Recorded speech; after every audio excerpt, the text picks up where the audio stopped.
আজকে তোমাদেরকে বানিয়ে দেখাবো সুজির বিস্কুট। সুজি এক বাটি নিয়েছি আর একটা ডিম। এক বাটি সুজির জন্য আমি একটা ডিম নিয়েছি আর চিনি নিয়েছি। চিনিটা হচ্ছে মিক্সিতে গুঁড়ো করে নিয়েছি।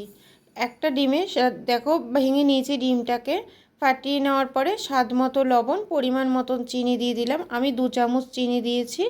তোমরা চাইলে আরেকটু বেশি করেও চিনি দিতে পারো। আমি মিষ্টিটা একটু অল্প খাই বলে আমি একটু অল্পই দিলাম। খুব ভালো করে ফেটিয়ে নিয়েছি।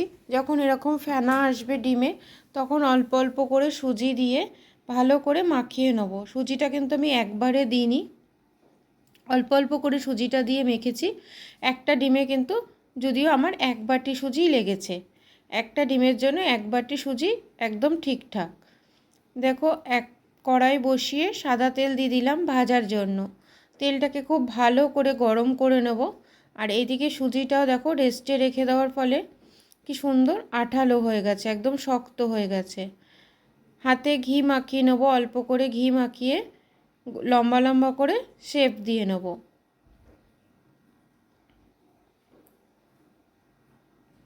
এই বিস্কুটটা খেতে কিন্তু চায়ের সাথে বা খেতে খুব ভালো লাগে, শুধু শুধুও খেতে খুব ভালো লাগে। এবার দেখো স্টিমটাকে বাড়িয়ে ভাজবো। একটা একটা করে কড়াইয়ের মধ্যে দিয়ে দেবো। দিয়ে লাল করে হালকা ব্রাউন কালার করে ভেজে নেব।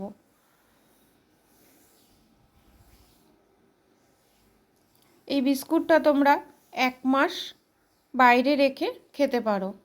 আর এইটা হাতে করে দেখাচ্ছি, দেখো আমার মেয়ে বানিয়েছে তাই তোমাদেরকে দেখালাম। আমি যখনই রান্নাঘরে আসি ও কিন্তু আমার সাথে রান্নাঘরে চলে আসে।